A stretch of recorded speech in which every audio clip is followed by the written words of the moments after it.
Oh, there's something I need to work on. What's up, you guys? I wanted to answer a question that I get a lot, which is, how do you come up with ideas, or how do I come up with ideas or vocabulary?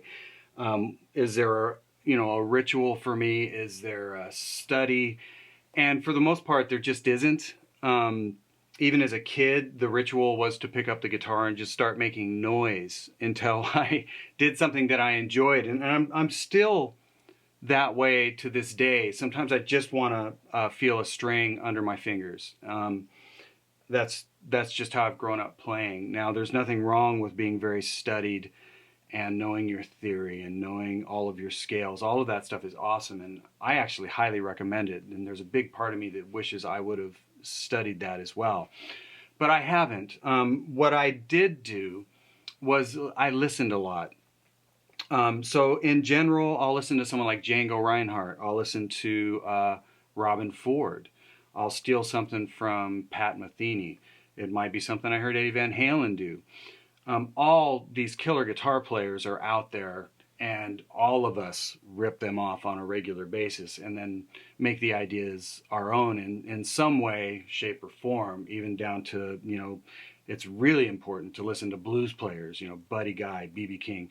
Those guys, their feel, the vibrato, the way they approach phrasing is so important. So from a guitar player's perspective, that's what I do. I just steal a lot of stuff and then plug it into what I'm already doing, which many of you know. But I also learned fairly early on not only to rip off guitar players and make those ideas my own, but sousaphone players. Now, back in the day, I didn't listen to a lot of jazz as a kid, but my brother Lonnie, who's a fabulous drummer, he did. So he was listening to, Brecker. He was listening to Julian Adderley. He was listening to Coltrane. He was really well-rounded, and as I heard some of this stuff, I couldn't really hear it. It was too outside at the time. But there were certain things that I heard that I thought, well, I like that tonality. I can't use all of it because I don't understand it. But what if I just take part of it? So I'm going to show you guys an example, and that riff or lick I was trying to play that I was completely screwing up. The top of that was a direct lift from Branford Marsalis. And then all I did was, that's the actual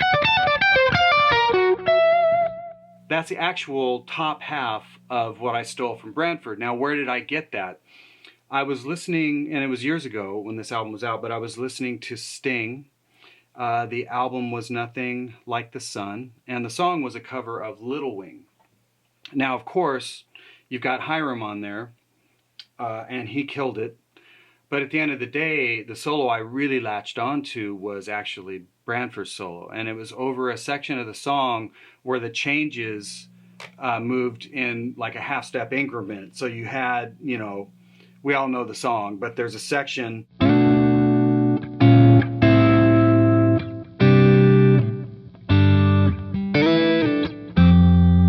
it was really if we want to look at it by the numbers, which is where my world is, especially being in Nashville now, it would have been the minor 3, minor 2, to the 4, to the root, which is G, F, or the flat 7, C, or the 4, D, or the 5, to the minor 6, which is the top of the verse for the song. So what I focused on was how Branford got through this section.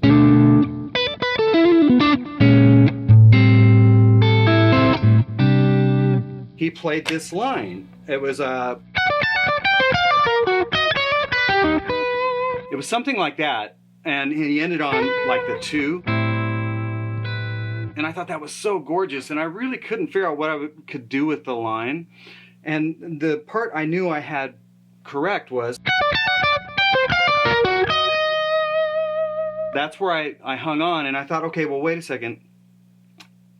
I can't just sit around and wait to be in a jam where they're playing it over those changes, and this is how my mind has always worked.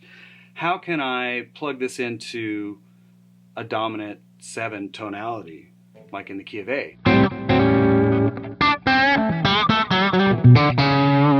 And I just started messing around. I thought, well, you know, I can see that.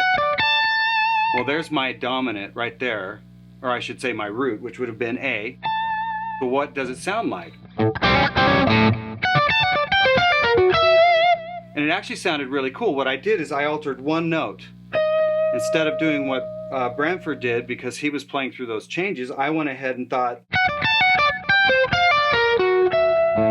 now I'm ending on the 5th.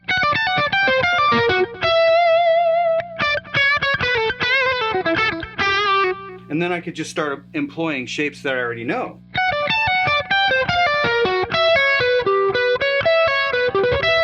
Which you guys have seen me do quite a bit. I should say, whenever you rip off a guitar player, the chances of you sounding like that player and sounding like you blatantly took their line is going to be pretty high. But if you rip off a sousaphone player, it's not going to articulate the same on a guitar unless you are really, really focused on legato and that type of thing. In my case, I tend to play a little more aggressive. So you would never really know that I stole that blatantly from Bramford Marsalis. It's became my line. So I'll show it to you slow, but do this with everything. Okay, so.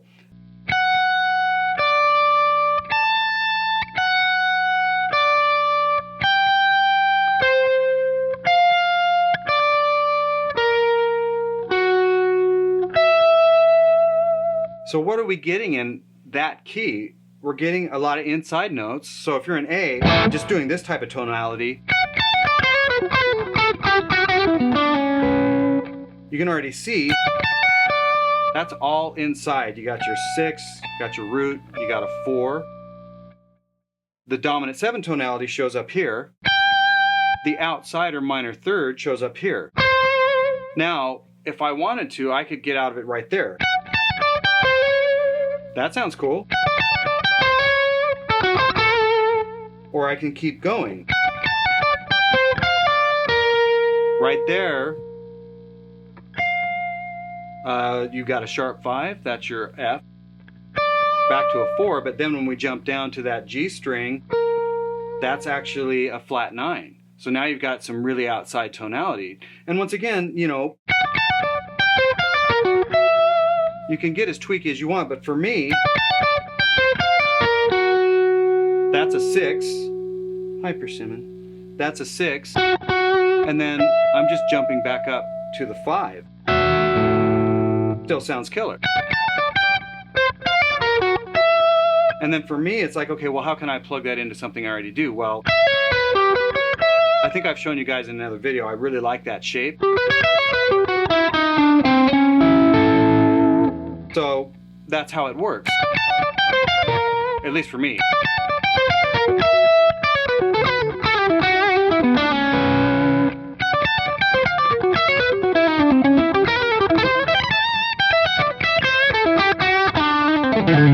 Now to keep it really simple, you know, because I don't like to, obviously you guys have probably noticed, I don't like to be overly cerebral about playing it someplace else. So in this case, in A,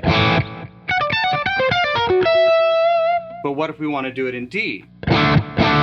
All I look for is the actual root be there, and then I know a step and a half down, that's where the line's going to start. Or I know that I'm starting on the 6th of the root, D, which would be B.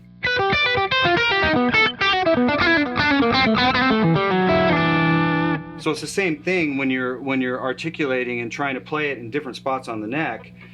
You know, once you have the muscle memory for the riff, then you can get away with murder.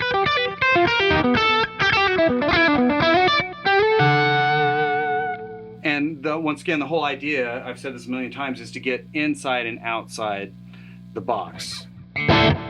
So once again, that's just kind of a rut buster. Let me go back into the key of A. I'm going to play it one time, or one more time really slow.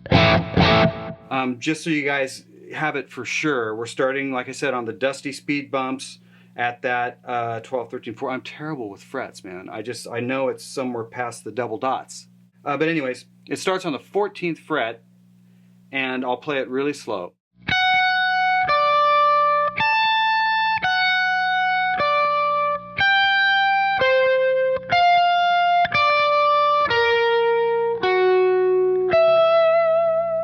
And that sounds really weird slow, but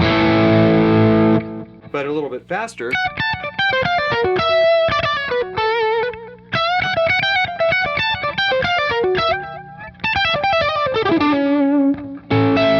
It can actually sound really, really cool. So that's one way that I develop vocabulary, and then it just becomes something I've never actually played before, and I plug it into something else and it ends up sounding really cool. What I would love to hear or see, because you're gonna have to type it, from you guys is what riffs have you lifted and made it your own? Was it from a sousaphone player? Was it somebody playing a fiddle? Was it a guitar player? Did you steal something from a piano player? Like, pianists are insane at especially big intervals and things like that. There's so many other alternatives to developing vocabulary than just lifting guitar. And like I said, I think, you know, we're all guitar players, so we all love guitar. But if you really want to be a little bit broader in your kind of licks, vocabulary, and, you know, don't just perambulate around guitar, like, definitely check out, like I said, I say sousaphone jokingly, but check out sax players. They're brilliant. Their melodic sensibility is just off the charts. As always, thank you so much for tuning in and checking out what I've got going, and we will see you next time.